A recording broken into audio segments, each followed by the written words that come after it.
Are they really going to bring him back? Should they bring him in? Plus, a lot of interesting chatter involving the Houston Texans as they look to surround CJ Stroud with the winning squad. Let's go live inside the locker room.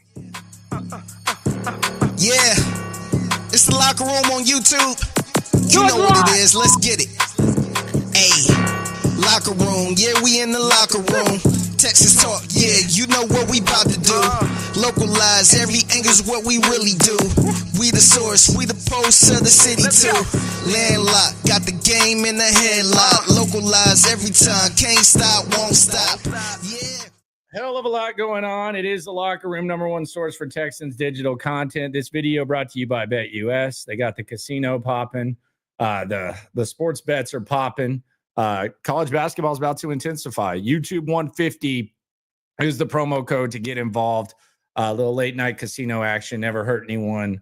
Either you don't have to leave the room, and it's real money, and it pays. So appreciate y'all for coming through. Let's just jump right into it. We're going to react to what Nick Caserio had to say. We're also going to go through some of the it's one of my favorite post-combine columns because it's not serious, but you can get a lot of information. It's the type of news that you like. The Matthew Berry rumors column and a couple of localized things. We'll get into that. We'll also talk about this Shaq Mason. Are they really going to bring back Shaq? I mean, goodness gracious. Is that going to happen? It might actually be a possibility. Dropped a video on that earlier today if you want to go check that out. Speaking of the Matthew Berry column, though, this was kind of weird. So when you're in Indianapolis at the Combine, you're going to run into people, and you're going to see a lot of people that are around the NFL, coaches, players, media types, all that. It's just kind of like a ho hum, no big deal type of thing. Well, me, Cody Stoots, Jake Asman, we went out to eat one night, and we were sitting at a table, and as we were sitting at that table, Matthew Berry, Dan Graziano, and some other guy I really didn't recognize walked in, and they ended up sitting at the table right behind us. Wasn't really anything to make a big deal about. We were eating, they were eating, but I did notice that on the Matthew Berry column, if you look at this, and we can zoom in a little bit, if you look at this right behind this selfie that he put on the column, you can see your boy right there. I got the beanie. It was cold. There's Jake Asman's head, and there's Cody Stoots' shoulder. So I guess this was an important dinner for them. No idea. But that was, I thought that was pretty funny how he put that selfie up, and I was like, oh, I think that was the dinner we were at. And that ended up being the case.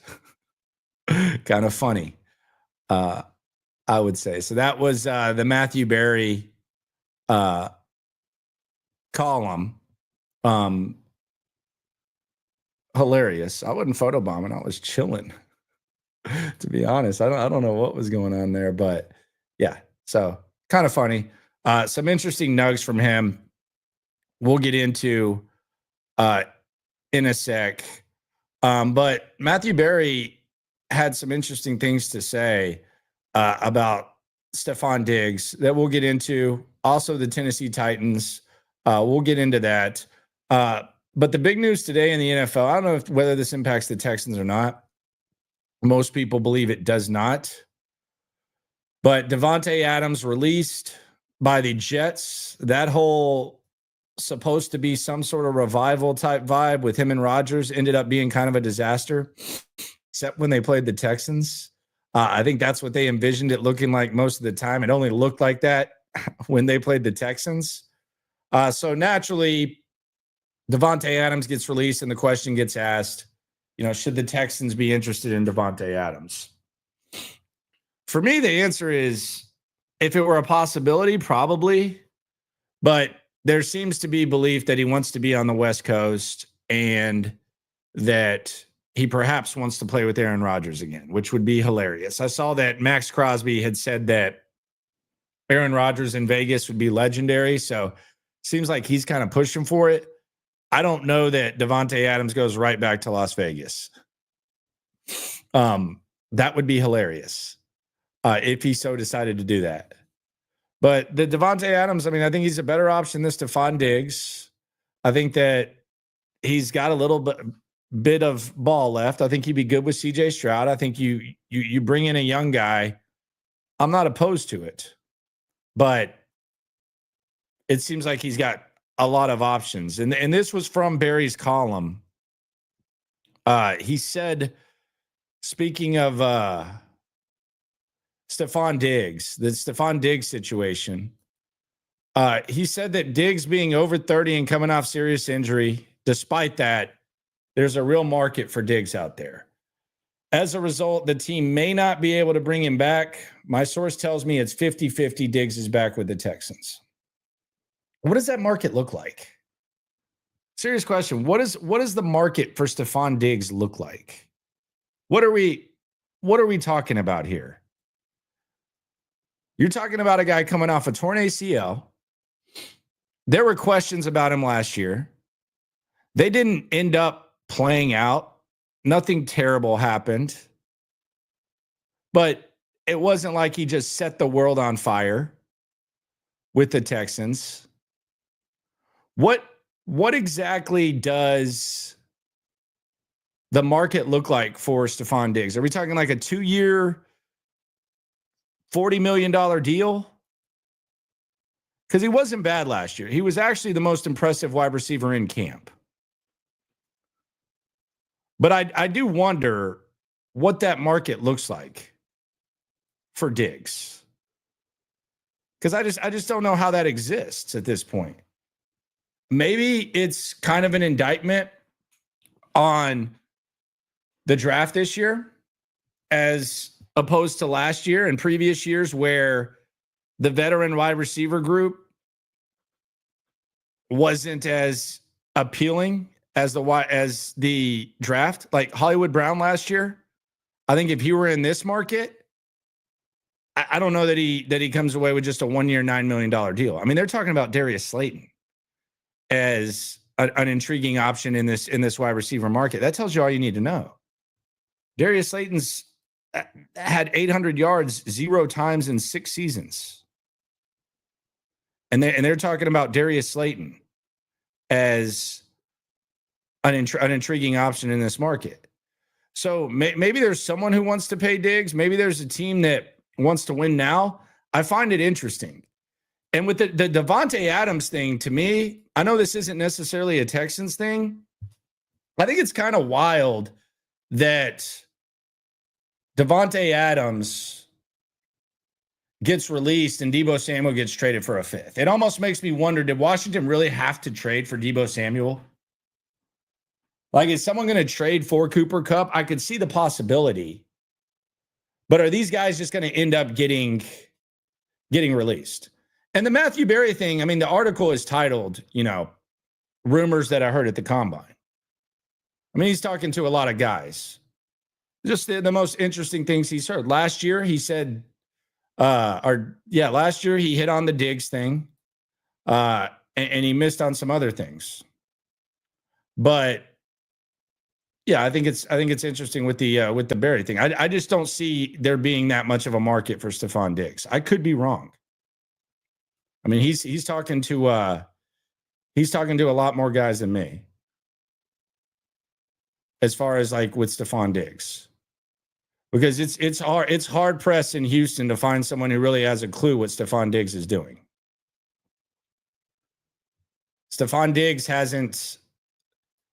We haven't seen him in Houston since he got hurt. We saw him once. He wasn't in the facility. Nico Collins kind of mentioned, like in a non-crap talking way, it was kind of weird. Like when Petrie got hurt, you saw Petrie.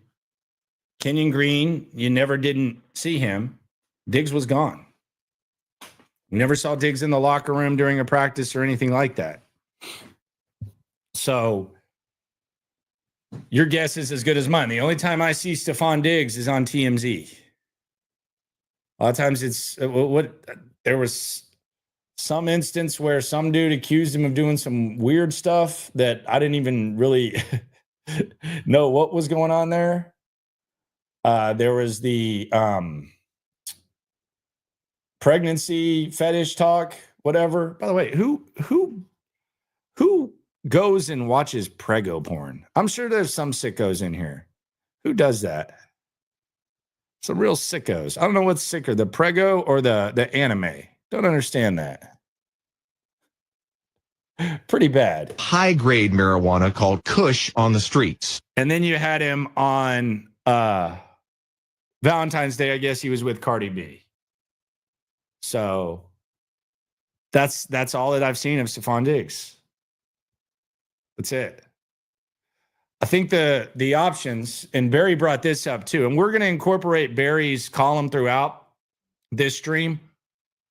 We're going to react to Caserio's local presser from last week because I was flying. I haven't really dug into that. I heard a little bit of what Caserio had to say, but he spoke at the podium and then he talked to the media type. Science didn't allow me to be a part of that. So we'll react to that together. But this was another interesting thing that was brought up as we're talking about wide receiver options and the Davante Adams, which seems like a pipe dream. Look, if you can get Davante Adams, bring in Davante Adams as opposed to these other options. Cooper Kupp's my number one. Adams is above Stephon Diggs. And another one is Christian Kirk. I think Christian Kirk would be an interesting veteran option. Don't be surprised to see the Jags move on from both Christian Kirk and Evan Ingram. That's what Matthew Berry said in his column. There's a team that can find things to do with Evan Ingram. Evan Ingram, what was he, top 6 in the league 2 years ago in catches? He's nice. But I don't know. I don't think he works with what the Texans got. The Texans have a tight end who can't block, and they have a tight end who really doesn't catch. And then they have a guy who's a tweener whose legend has kind of grown because this is what bothers me about Brevin Jordan.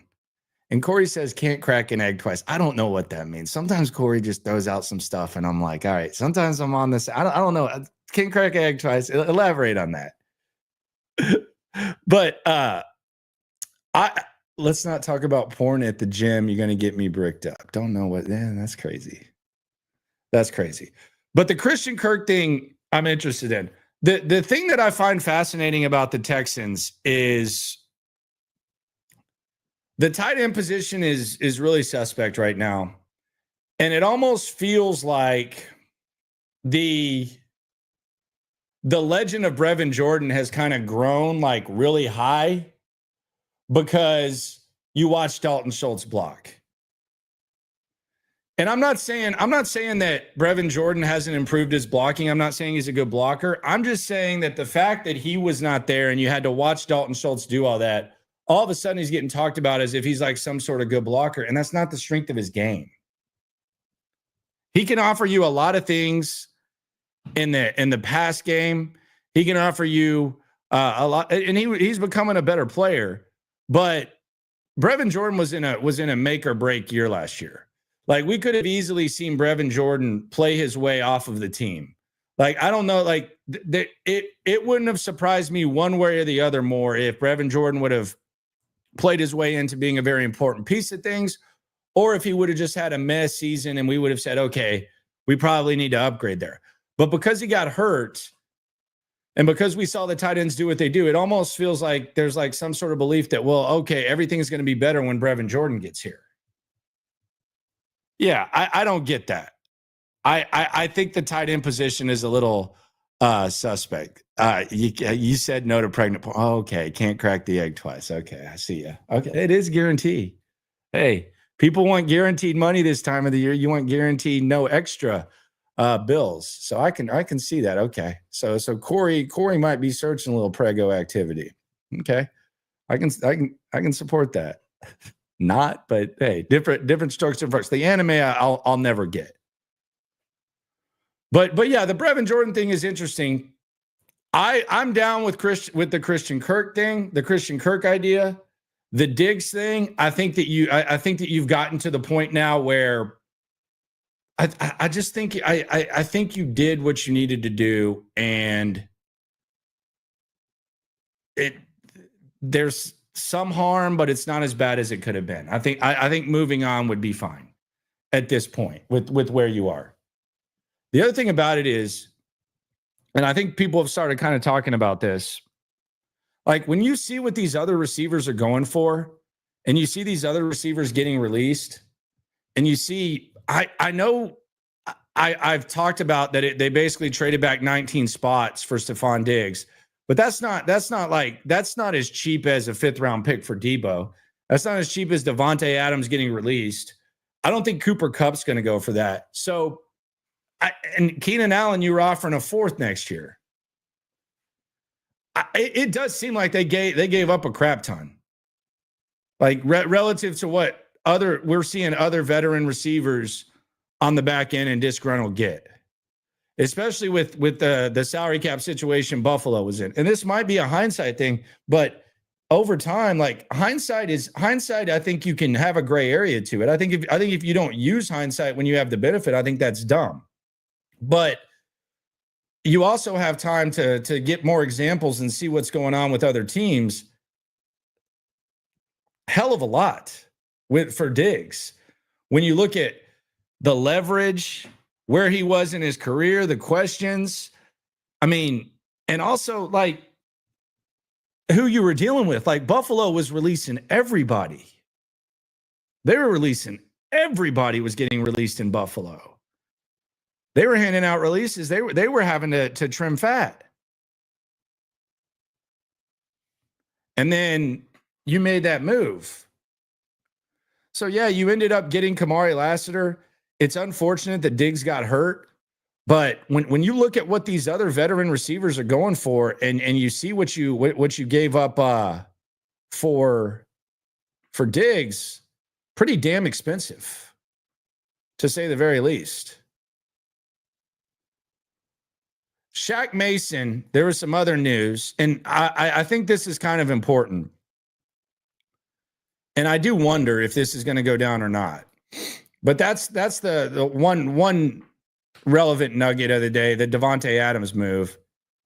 Now we have the Shaq Mason thing. Is Shaq Mason going to be with the Texans next year? Now, I woke up this morning and I had a few texts and a few messages, and it was, wow, Jonathan Alexander is reporting that Shaq Mason's going to be back with the Texans. And automatically I thought, okay, I doubt that. Because a lot of times what happens is, and this happens to reporters, and I feel bad for them a lot of the time. Like, and this used to happen to McClain a lot, usually on my show, because I would make him have some sort of an opinion. But you ask them their opinion, they give their opinion. Their opinion can sometimes be based on information, but it's not a report. Like a report is, sources say Shaq Mason expected to be back in camp. Alexander basically said, and I texted him and I said, hey, this was just your opinion, right? He said, yeah. And it was clear if you read it that it was just clearly his opinion. It wasn't some sort of report. But based on the information he has, he says that he would be surprised if the Texans move on from Shaq Mason. Now, the confusing thing for me was, he said all that, and then he said he might compete, and if he's out of shape, then maybe they could move on from him. So he's saying that he's saying he expects him to be at camp, is what he's saying. One of the other things that he said that I disagree with, he said that it's a marginal cap hit of $10 million. $10 is a waste of money for what Shaq Mason gave you last year. $10 is a waste of money. $10 million is asinine for what he gave you last year. But he's saying you bring him to camp and then you can cut him after and you can save the money after camp. That's what he's saying. He's saying that he thinks Shaq Mason will be here. My thing with Shaq Mason is this. the three decision makers, and I said this in the video earlier, the three guys that make the decisions obviously like him for some reason. D'Amico Ryans put him right back in the starting lineup, which was pathetic and stupid. And he looked even awful against the Chiefs than he had all year, and he was one of the worst guards in the league. Nick Caserio knows him from New England. He made the trade. He gave him the extension. So he has a soft spot for him. And Nick Caley, his mentor, thought a lot of Shaq Mason and got a lot from Shaq Mason in New England, and Nick Caley was there the whole time. So I don't think they're going to turn on Shaq Mason's tape last year and say, man, we really got to bring this guy back. Let's bring back Shaq Mason. But if there was going to be any hope for Shaq Mason to be back, wouldn't this be the three-piece combo of guys that would consider it the most and think that maybe they can get something out of it? I would think so. And they got a lot of problems on this offensive line in the interior. So they're going to have to figure it out. The coaching hopefully makes it a lot better. There's the excuses for Shaq Mason. I guess he could blame Bobby if he wants. Damn it, Bobby. He could blame being fat, which Jonathan Alexander even mentioned in his story. He's never been a skinny lineman. He was fatter than he was before. And he could blame injuries. And I don't think anyone's pumped about Shaq Mason being back, the possibility of it. But there's a possibility that Shaq Mason could be at camp, at least according to Jonathan Alexander. He thinks it's going to happen. I don't think too many people are excited about that. I think Titus Howard's in trouble, though.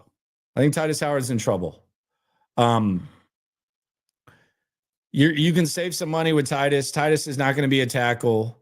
I don't know if y'all saw the news. Everybody seems to want to bring back guys. George Fant got released today. The legend of George Fant. Everybody wants to bring back Sheldon Rankins. I'm told that's pretty much a done deal. People seem to think that that's like some sort of done deal. It's not a report. That's just, I guess it's kind of like Matthew Berry type gossip. D'Amico likes him. They speak very highly of him.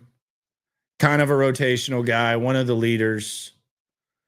And last year's sickness was a virus more so than like his body wearing down. I don't know if that makes you feel better or worse, but it was viral. It wasn't like some sort of knee injury or something like that. So Rankins, bring him back. Okay. We'll see what that looks like. But Shaq and Titus are both like kind of in the same situation. I think free agency is going to tell a lot.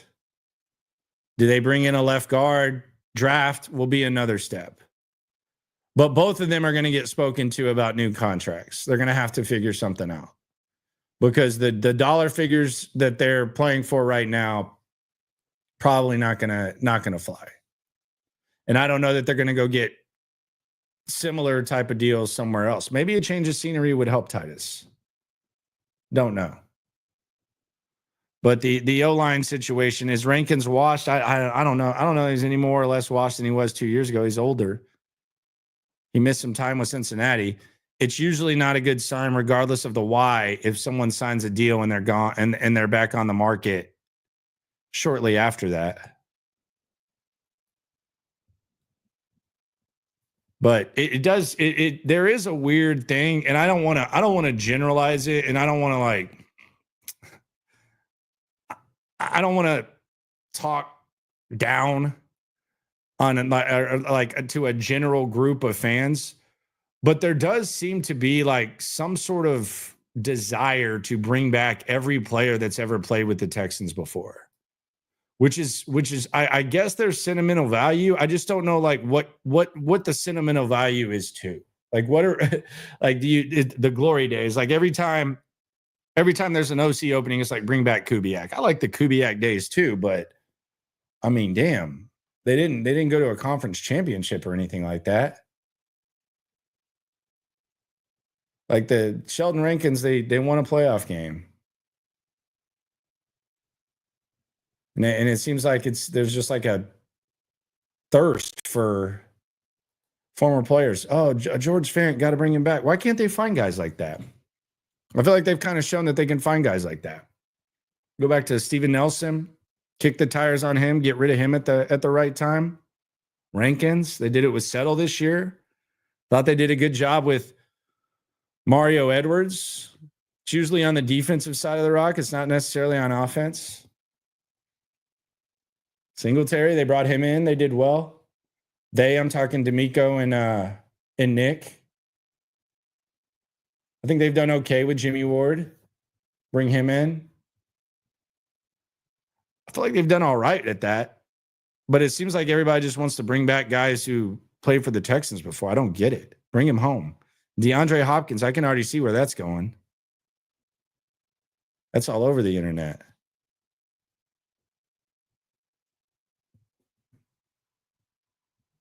Primetime V says, I don't think Titus needs to change the scenery. I think he needs to snap out of thinking he's Tunsil caliber of a player with production. He does. I mean, he definitely tries to move like Tunsil, but he's not Tunsil.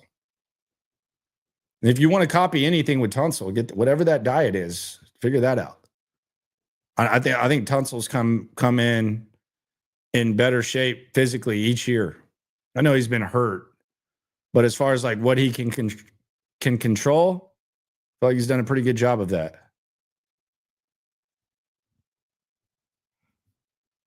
So that's the offensive line. Shaq Mason, could he be back? Jonathan Alexander thinks so. Who knows? SSG says there's a difference between anime and hentai. Anime is good. I don't know any of that crap. Corey says, I think Tunsil rubbed off on Titus.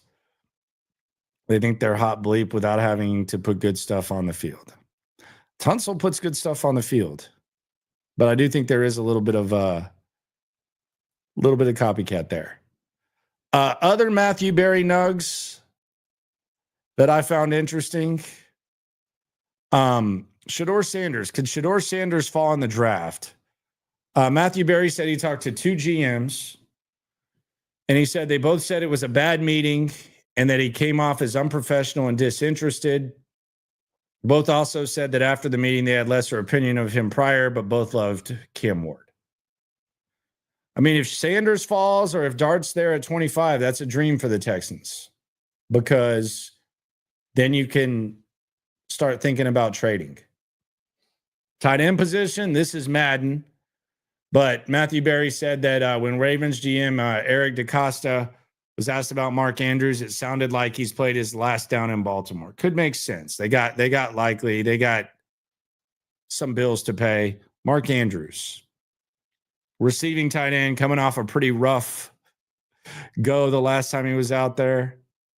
I don't know that that's realistic, but I know if he gets released, bring him in. You know that's going down. Does it make sense? Yeah. The final thing with Barry, before we get to Caserio, apparently Tennessee is Aaron Rodgers' second choice, which would be interesting. I don't think that scares anybody. You kind of point and laugh if that happens. I think they're taking Cam Ward. But that's something to look at. And he said this. He said that he was asked about what happened to CJ Stroud last year, and the answer was, quote, simple.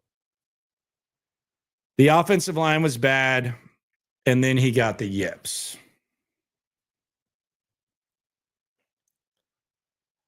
I saw Stoots was kind of questioning the yips with CJ Stroud. I guess I got to get the definition of yips. Before we get back into that, though, shout out to BetUS for sponsoring the video, the casino, popping, the live gambling, popping, YouTube 150, get you 150% up to 2K.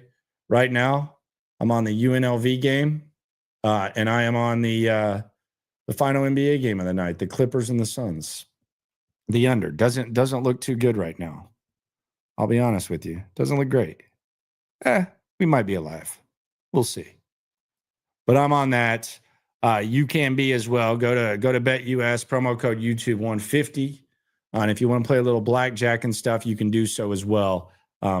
Betting on the combine too, all that. Shout out to BetUS. Promo code YouTube 150 if you want to get in on that.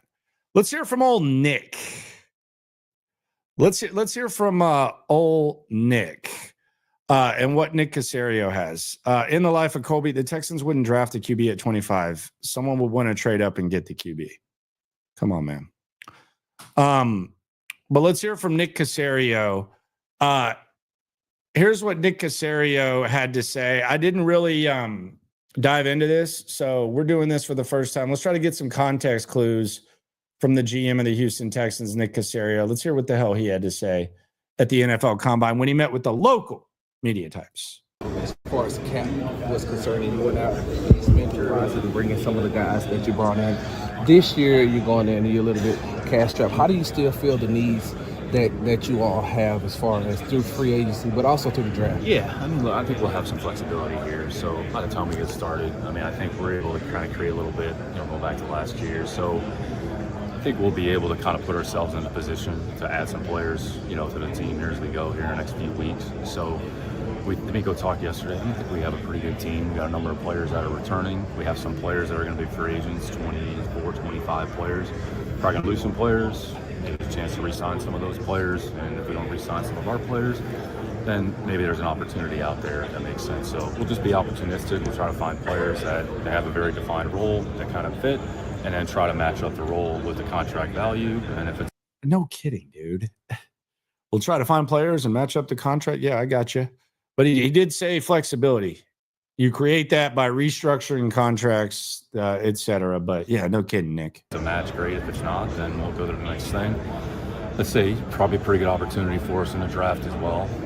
Continue to find good young players with the right mindset, with the right makeup that become in our program. I think the one thing about our staff, and start with D'Amico, we'll play young players. If they're the best players, we'll give them an opportunity. So everybody earns an opportunity based on their performance, regardless of how they get here, whether it's a free agent, whether it's a guy we draft, whenever we draft them, however they get here. So we'll try to go about it like we've done in previous years, try to make good, smart decisions, try to add players that we think can help our football team and take advantage of our opportunities, whether it's now in March, in April.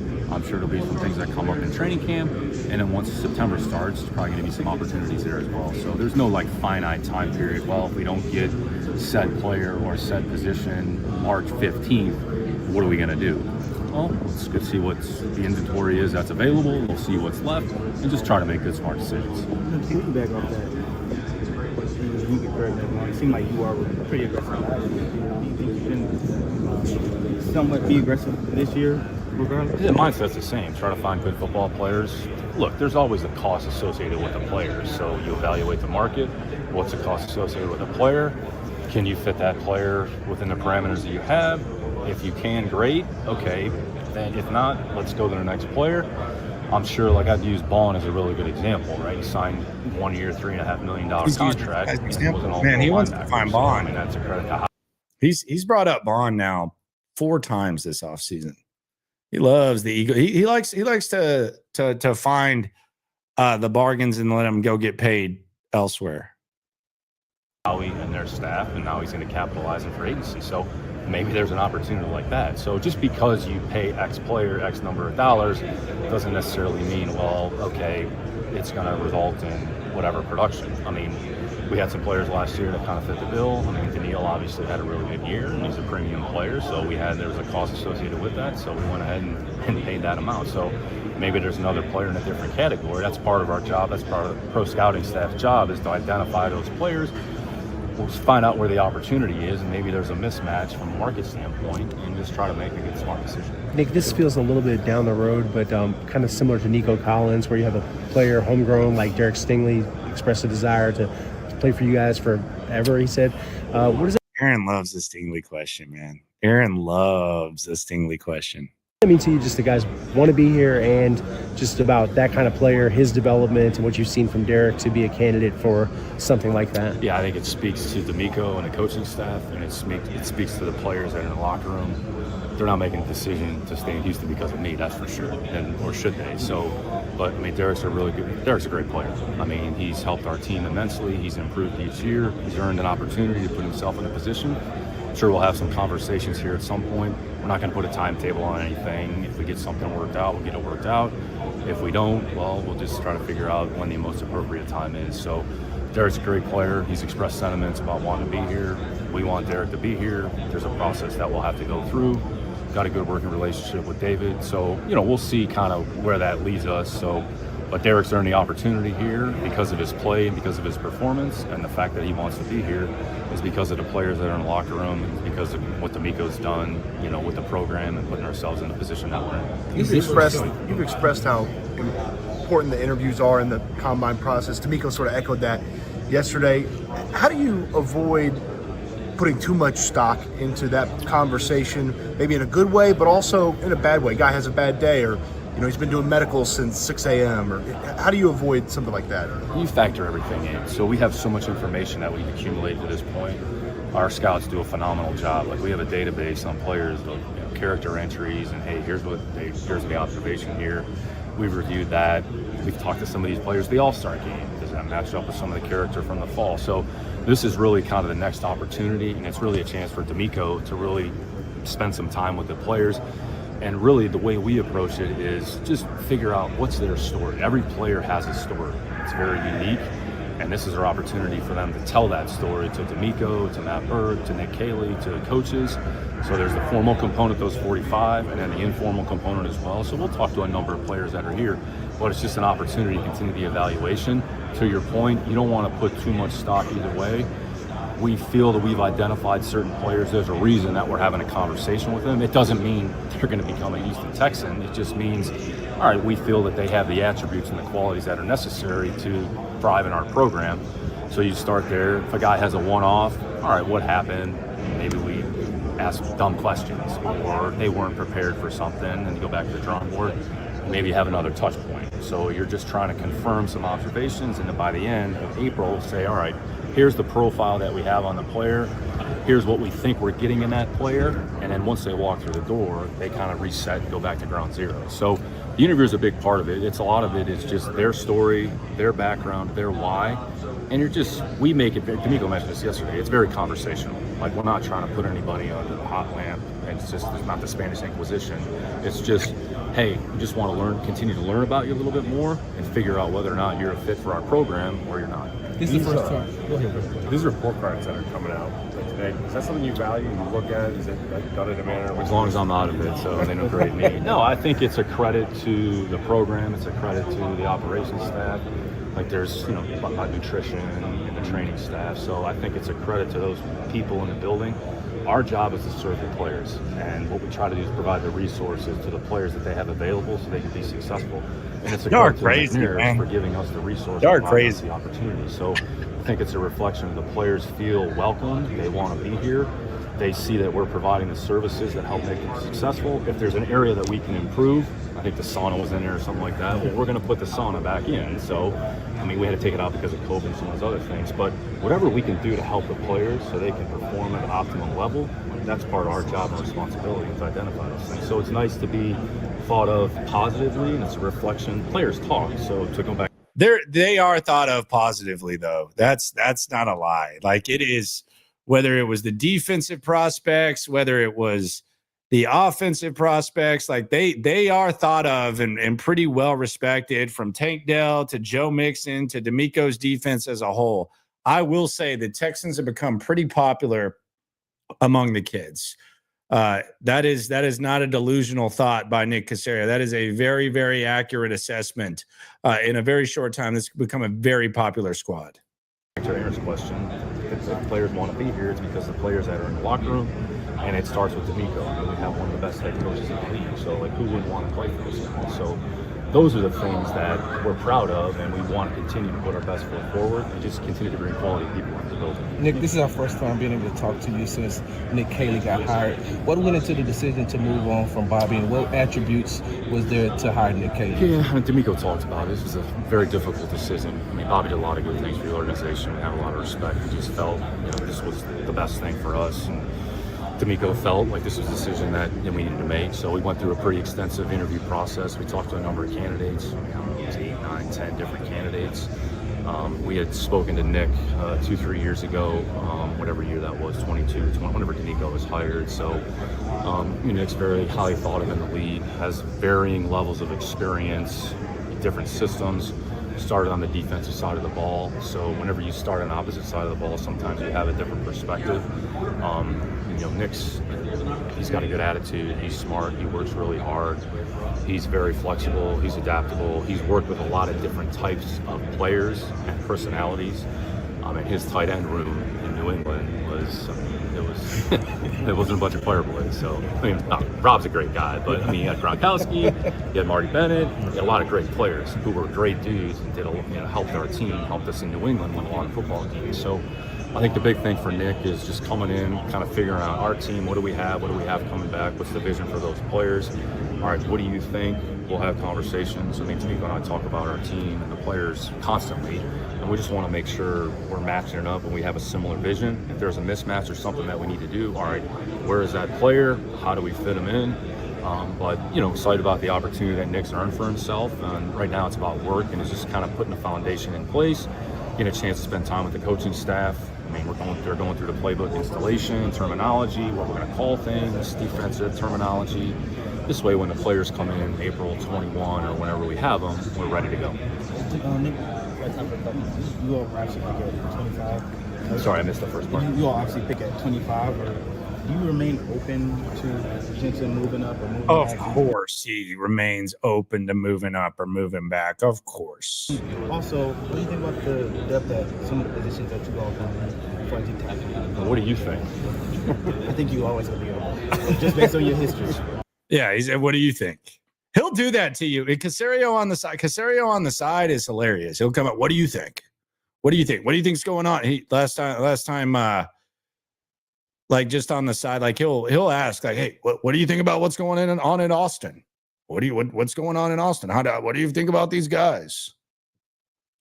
Well, I think that he didn't ask me this year. That's the right approach. I mean, just be open-minded, be flexible. There's always a cost associated with doing something. Okay, so if you're going to move up from where we are, okay, what are the resources available that you can do that? And what are you doing it for, or whom are you doing it for? Or if you trade back, at what cost you're moving away from set number of players? Where's the supply and demand? All right, if you move 6 spots, how many players you're going to lose? So those are the calculus you kind of take into consideration, really more on draft day. But you all know we're open-minded, we're adaptable, we're flexible. You got to be ready to pivot. Always have to be ready to pick. We're going to be ready to pick at 25 until we're not picking at 25 or whatever the case Quarterback may be. slide. So I'd say relative to the draft, Everybody do the quarterback slide. Both fronts. I mean, there's some good players. There's some good depth, top to bottom. So I think our philosophy is just find good football players with the right traits and characteristics that are really good people, that are competitive, that put the team first. That's the main wish. You want the quarterback. You want Shador or Jackson Dart at 25. If you want to trade back and you want to stockpile picks, that is your wish. If you can have one draft wish, that's your wish. That's my wish, at least. I'm not going to say what yours is, but you want the quarterbacks. I want to trade back. I want 4 day 2 picks. Give me that. That's my wish. Can you play R. Kelly drop? Should I not do that? I can separate music from art. Can I play R. Kelly drops? Yes or no? So who are those players that fit the profile? That's part of the reason that we're here in Indy, and that's part of the things that we're going to do here in the spring, and then match that up with what we see on film and say, okay, whoever the player is, regardless of the position, he's a Houston Texan or big picture. Go ahead, Cody. When you look at free agents and the draft, how much? Hold on just a second. And then match that up with what we Did Cody just get buddied by Aaron Wilson? Did Cody? Hold on. I'm gonna call Stoots on speaker here. He got buddied, dude. He got buddied. Hold on. He's going to cuss at me.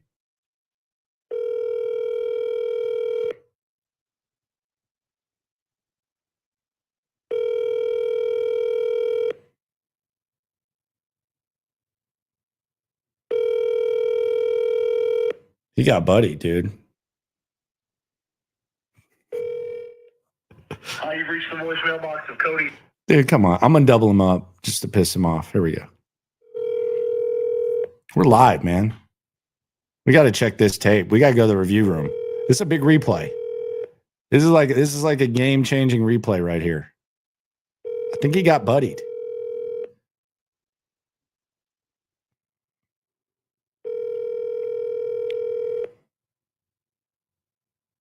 Hi, you've reached the voicemail box of Cody Stoots. All right, well, we're going to have to check this tape without Cody. He can't really speak for himself, but this is the question. Did Stoots get buddied?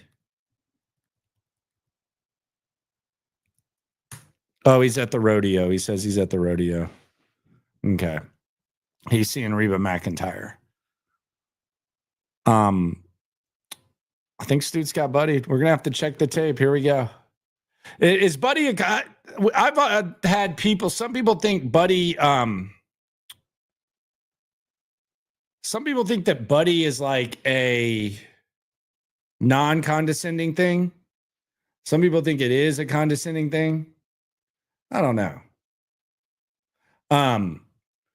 Does Aaron Wilson drink a lot? No, not at all. Not at all. He's not. No, not even a little bit. But let's see if Cody got buddied by Aaron Wilson. Let's check this tape. Here we go. This buddy's kind of a condescending word though, right? It's top 20, right? Top 20. Here we go. Listen to this, buddy. See on film and say, okay, whoever the player is, regardless of the position, he's a Houston Texan or he's big picture. Go ahead, buddy. When you look at free agents and the draft, how much of what you already have on the roster maybe affects the evaluation process of those positions? Damn, Cody. and then match that up with what we see on film and say, okay, whoever the player is, regardless of the position, he's a Houston Texan or he's big picture. Man. Go ahead, buddy. When you look at free agents and the draft, how much of what you already have on the roster maybe affects the evaluation process of those positions? Like, I know you mentioned this offseason, a lot of the offensive linemen are under contract. Does that maybe change how you would approach analyzing positions? It's twofold. There's always a short-term element, a long-term element. Maybe you have a position or a player, you draft them, specifically the draft, you draft them. Maybe it's not for this year, maybe it's for next year, or the player's going to have a legit opportunity. I think however they come in the building, the competition is going to sort itself out. Yeah, the holding the door, that's always like the big de-measuring contest where you walk in, like you say, hey, go ahead. And it's basically, you go ahead, lady. Like that's basically what you're saying. That's always a battle that I have. But man, Cody got buddied big time. Buddied. Yes, he did. So after review, the ruling on the field stands. Cody Stoots got buddied by Aaron Wilson. Take it away, Nick. So we're not married to necessarily anybody, so nobody's guaranteed anything other than an opportunity. So contracts change, players come and go. So once we have kind of the players in the building, where are we? What are our options? If we move on from said player, what's a replacement? At what cost? It's very fluid. I think that's the best way to look at it. It's very fluid. So where it is on a piece of paper today could very easily change a week from now or 2 months from now or whenever. And I think we've always kind of operated that way because you don't want to get so fixated on one particular player, one particular thing, other than maybe CJ. But I mean, outside of that. So. Nick, any update on Stefan and just a quick big picture? Wanted to see. D'Amico talked about taking the next step, and that's what you guys want to do. Obviously, go further. Just how you feel about it overall, where things stand. Yeah, I mean, Steph's rehabbing. He's going to be a free agent here, and we're going to have discussions with all of our free agents. So Steph did a lot of good things for our team. So, you know, we're certainly open to bringing him back. So kind of work through the process here. Relative to the team, you know, we've had some success here over the last couple of years. We're kind of restarting. So really also all we want to give ourselves is an opportunity and a chance, and it's going to come down to execution. So when you look at our season, other than the Minnesota and the Baltimore game where we got our ass kicked, we had an opportunity in each game. So if we can just put ourselves in a position each week, then it's going to come down to how well do you execute in the critical situations. And, we're going to have enough players that we feel good about. It's just going to come down to how we execute in those moments. I hate that, the whole, like, we were close type of thing. That vibe kind of kills me. That was Lovie Smith trying to keep his job type of joint. So I'm not big on that, but other than that, Nick didn't really give you a lot. There was a lot of salad. A lot of salad. There was a few things that stuck out more than others, but yeah, just a lot of salad from Nick. And Cody Stoots getting buddy. That was really the biggest takeaway there. That was crazy. We might have to go to that tape tomorrow on SNL. Chase is suggesting SNL 4:00. If you're not subscribed, I don't know. Cody was mad at me today about the guards. I don't know. That was a toughie, man. I thought he was kind of in a weird mood when I got to Indy because I was a little bit later. Thought it might have been a lack of sleep, but upon further review, I think that might have stuck with Cody. I think he's been keeping it inside. I think he thought that it might slide through the cracks, but that buddy that just happened, I think that was what was going on with him, and I think that's been bothering him since. What was it? 6 days ago. Yeah, it was 6 days ago. A week ago tomorrow. So it's all good. Shout out to Cody. Shout out to Caserio. The CJ Stroud yip theory. Let's address the CJ Stroud yip theory that Matthew Berry threw out before we put a bow on this stream. Man, I can't wait till we get to free agency. Cannot wait. That's gonna be the fun time. Yeah, I should have checked on Cody. He maybe would have confessed to me about the buddy. That's on me. Aaron's a nice guy. Yes, he is. But he still got buddied. So I don't know what yips means. Like sometimes it means that like Chuck Knobloch couldn't throw the ball to first base. We've seen pitchers get the yips to where they can't throw strikes anymore. So we see examples of yips a lot, like in a lot of sports. I don't think that CJ Stroud, I definitely think there was something wrong with him mentally last year. I think he might have gotten a little bit worn down. I think the format of the season wore him down. Hell, it wore me down. My ass just has to go blab. I just have to talk daily. I just have to show up to practice, ask questions, and then develop topics and all that crap. So it kind of wore me out. I know he's never seen a season like that. He also was getting roughed the F up as a result of the offensive line. And his receivers went down, and you saw how he reacted when Tank went down. So I would say like as far as yips, like he was still making basic throws. Like it's not like he was just like, it's not like we had any god awful performances from CJ Stroud. We didn't see what we saw like as consistently from year one, but it's not like you looked at him and said, this guy flat out sucks. Like when I think yips, I think the guy flat out sucks. I think Nick Anderson, after he pisses away game one of the finals, and then all of a sudden goes from being like an 85 whatever % free throw shooter to like a 50%. I think that's the yips. I never thought CJ Stroud had like the yips. He was definitely in his own head. He came out and told us at the press conference that he needed to have more fun. He talked about, learning to be a professional. I do think there was a mental side of his game that was impacted. And I don't think, it's not like his situation and his layout was perfect to where he was able to really have a clear mind. Some quarterbacks could maybe raise above that. I don't know. I don't know if there's a ton, but there was definitely a mental side. But maybe I'm getting semantic. I just don't think that the yips is how I would describe CJ struggles. And I've been the guy that's kind of said there was regression. Like, I can define regression and say that CJ Stroud regressed last year just based on the expectations that he's laid out. That's not hard for me to do. But when we start talking about yips, I didn't feel like I was watching that.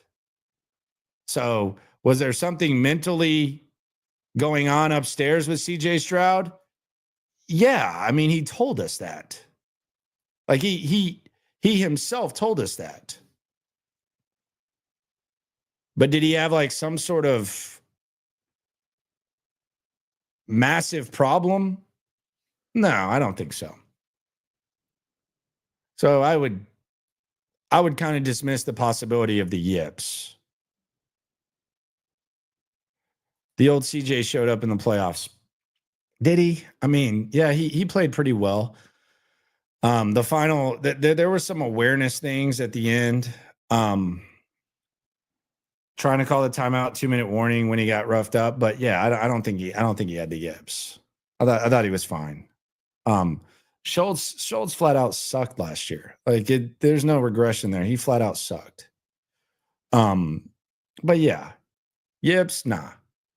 Localized questions of the day to revisit those, and I'll answer them as well. I'm not going to sit on the fence. Davante Adams, should the Texans look into signing him? The answer is yes. Do they have a chance? That appears to be no, but they should definitely be at least inquiring and figuring that out. Shaq Mason, is he going to be back? I think there's a decent chance that Shaq Mason is back. Do I like that? Hell no. But we'll see what happens. I think it's going to start in the kitchen with him for sure. Did CJ Stroud have the yips? Nah. Stephon Diggs, is there going to be a market? I would be shocked. I would hope the Texans stay out of that, but you never know. Appreciate y'all for coming through. Subscribe, like, ride along. Oh, yeah, the most important discovery, Cody got buddied and bodied in the same clip. We'll have to talk about that tomorrow on SNL. Subscribe, like, ride along. We're less than a week away from free agency. We're 5 days away from free agency. That's insane. That's crazy. Life comes at you fast. And whether it does or doesn't, always remember, first of all, go to BetUS, promo code YouTube150. I'm going to watch the end of these games and see if I'm going to capitalize on these live wagering. Also, check out the casino. And always remember, when it comes to this Texan stuff, we're all in it together. Appreciate y'all for coming through. Yeah, we top 2 and we not too plugged in daily digital on YouTube. We got taste for days, opinions to give. We got